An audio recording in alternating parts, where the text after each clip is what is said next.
Upgraded shocks. Let's go. Let me just get my stuff off first, actually. So in this video, I will actually show you when I installed these in the garage. And I mean, I'm gonna excuse my hair in advance because it was long. I was trying something new. Came to the conclusion it's not really my style. So I look slightly crazy, but you see me install these. Let me show you them a little bit more up close. They are Öhlins, I'll put it up on the screen, Öhlins something, Öhlins TR, bunch of numbers, but it's the non-piggyback version. There you go, Öhlins TR924, so you can see it there actually. And I mean, they've been amazing. I will show you when I install them. I will also show you my first reaction when I used them for the first time. And I just think they look really sweet. As you can tell, it fits the pannier quite well. And also, I upgraded the signals. I have to show you that in another video, but a little sneak peek looks like this. 2-in-1s, baby. But yes, my God, makes a huge difference. They definitely make the bike feel much smoother when I ride it around. I feel much better in contact with the road, but at the same time, it's not too stiff at all. It's actually quite comfortable. These springs are perfect for me because, like, with all my gear, I weigh around 85 kilos, and these springs are from 80 to 90 kilos. I haven't perfectly dialed them in yet, but I think they're actually quite fine. Maybe somewhere in the future I will also do the forks. I mean, I really want to, but I'm saving for that, as I mentioned in the previous video. But yeah. Okay, over into the garage. First upgrade was the panniers that you've hopefully seen by now. They look amazing. I'm so happy. Second, these shocks are tech bike parts. I think they've been okay, but I've been sort of thirsting to put some Öhlins on this bad boy, and today's the day. I'm gonna install the Öhlins TR924. Look at that. It's gonna be great. And before I begin, I do want to say that Paul over at the channel GSD321 is definitely someone you should check out, because he goes through this whole process install in much more detail. I just want to show you when I do it, and I will basically just take off the foot peg, then the slip-ons here, and then I can actually reach the shock. I was hoping not to take them off, but I will have to do that, so yeah. But tag along with me, I think it's going to be nice. I might try to show you some of the details specific to these shocks that you need to be aware of. But otherwise, honestly, Paul is a legend, really showing everything you need to know. But he's installing some YSS shocks, and yeah, these are the Öhlins ones, so okay. Gloves are great. Highly recommend using them because it gets quite messy, as you can imagine. First up, remove the foot peg. You have to remove a little clamp and then remove the pin, and that will allow you to remove the peg with the little ball and the little plate there that acts as the tension for it to flip up and down. Then I actually have a little hex locks that I have inserted there for a little bit extra security, so no one can take my precious exhausts too easily. And then of course you need to leave the bolt in the foot peg, because that actually carries the slip-on. And as you can see there, I kept it in and then just loosened the bolt that is tightened to the exhaust, and then you just slip them off. Next up, I start loosening up the bottom bolt. I will soon go up to the above one as well. Quite easy, as you can imagine. I always try to clean the parts as I pick them off, and finally we reach a pretty important stage here. All right. It always takes longer than you think, but we have reached a pretty decisive moment here. I know that it is possible to do this without a center stand, but you have to be a little bit careful so the bike doesn't tip over. So this is going to be quite funny. Either I'll succeed or I'll tip the bike over. But let's do this. This is going to be a pretty cool moment. So I have to pull this one out. Oh gosh, I have to pull this out if I can, or not. Okay, forget that. It is known that this is quite a stubborn bolt. Is it moving? It is not moving. It is moving. Okay, that means I need to be ready. Gosh. I can't tell if I should put pressure or relieve pressure. Okay, I think it's pushing down. So I should actually lift it up, but here we go. Almost there. Jesus. This is taking me forever. I'm getting sweaty. Here we go. Ooh. Okay. It actually, interesting, it tipped over the other way. Why are you not letting go? Come on. Ah, it's because I have this cover here. Yeah, darn it. We need to take that off. As you can see, it's just, that's hitting that, makes sense. So I have to take that off. Not a big deal. Moment of truth, here it comes. There we go, now we're talking. Not too bad. It's gonna be a nightmare to get this on though. Yeah, all right. Shock off. That wasn't too bad. That was a little bit loose, not amazing. Okay, time to clean it up a little bit. So dirty. And yeah, make sure that there's nothing left in here. And then lube it up with Motul RX Tech 300 lube. Boop, boop, boop, boop. You get the idea. I have cleaned as good as I can, and I read the instruction manual for the shocks.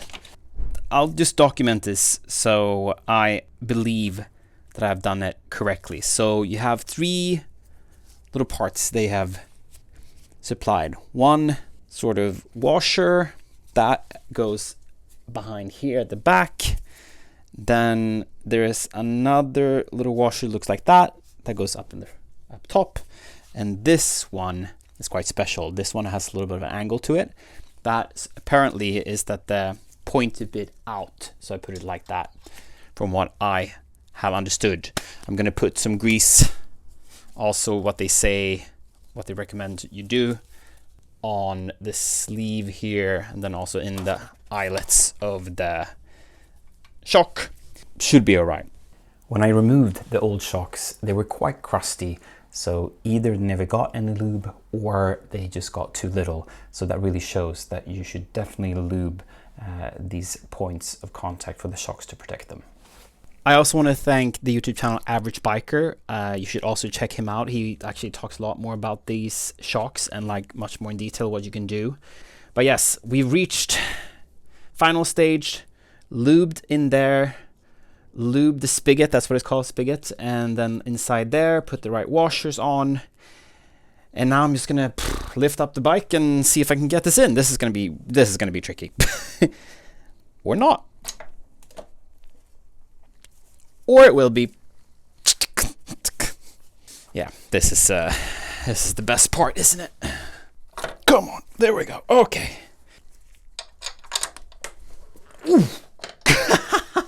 I just cracked my hand. Shit. Okay, let's try it again, shall we? Come on!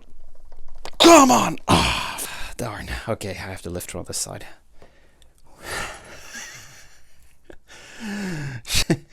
Okay, I have to open the garage to get some more space. This was harder than I thought.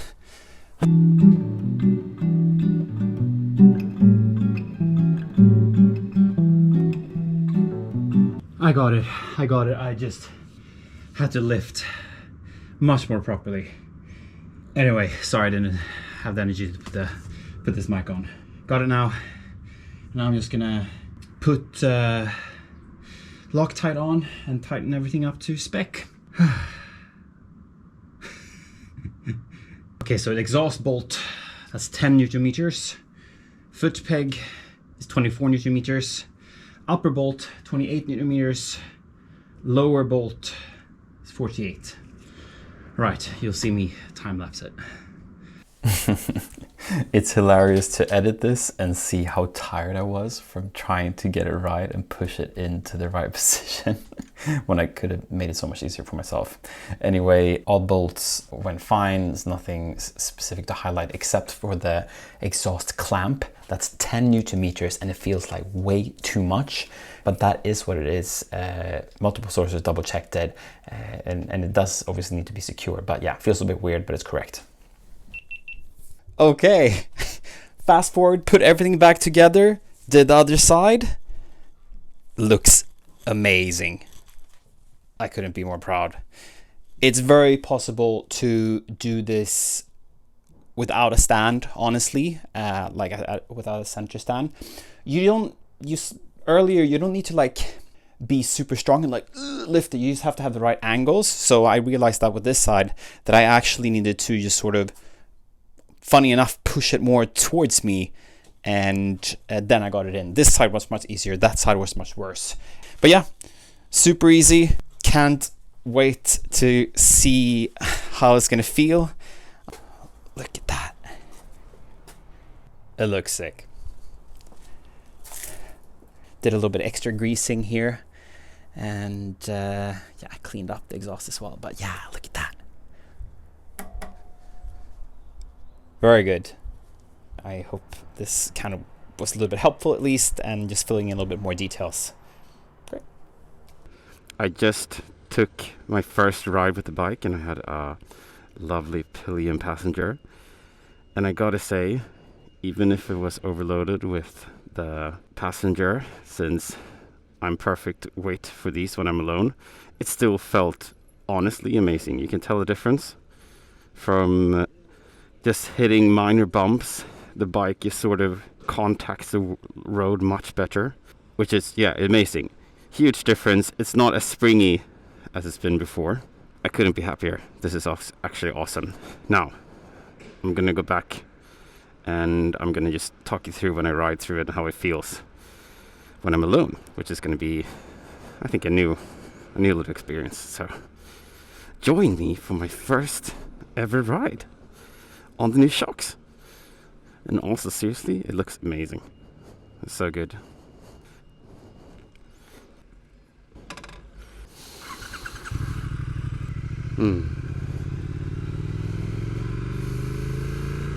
Yeah, already instantly I have to say that it just feels more connected with the road. I know it's super like typical for people that review shocks and stuff to like, it's so planted, but seriously, it feels just much more like in the road. It's actually amazing. And these are like my first ever shocks that I've upgraded. So yeah, sure, these are pricey, but I feel like this is a good balance of like quality shocks that actually makes a difference. The thick bike parts, they're much more springy, I would say. So compared to this, they just bounced. When you hit something, they bounced around more. Well, now when I ride, it's just even this dunk, that is just, it's much less than before. Let's see it here as well. Yeah, it just connects amazing. Honestly, it is such a big difference. The bumps doesn't just register as hard, and London roads are quite bumpy, you know. Yeah, fantastic. What an upgrade. I can't wait to do this front forks, really. That's something I'm going to save for next. And I was a little bit worried at the start that I would just like, oh gosh, that I would just like not notice, you know, like, so just not because I don't have that much experience with the different types of shocks and things. But yes, you can totally tell the difference. Everyone else says it too. I can confirm it's honestly quite cool. Yeah, it's even just in the acceleration, I can feel it. It's amazing. So, final conclusions. They're awesome. Highly recommend it. Highly recommend that you do it yourself actually as well. It's not that hard. And the finish is just superb. They look really crisp on the bike. I prefer them much more compared to the Tech bike parts shocks that I had, that I actually got when I bought the bike. They are so smooth when I ride around, very responsive, I must say, but at the same time can be quite comfortable. So if you've been thinking about this, I highly recommend it. Even my partner, she really likes it as well. It's much smoother for her. Definitely worth the investment, but also look how cool they are. I mean, I don't need the piggybacks because I'm not really a racer, but the Swede in me obviously wanted the Öhlins. So yeah, hope you liked this video, and I'll see you in the next one.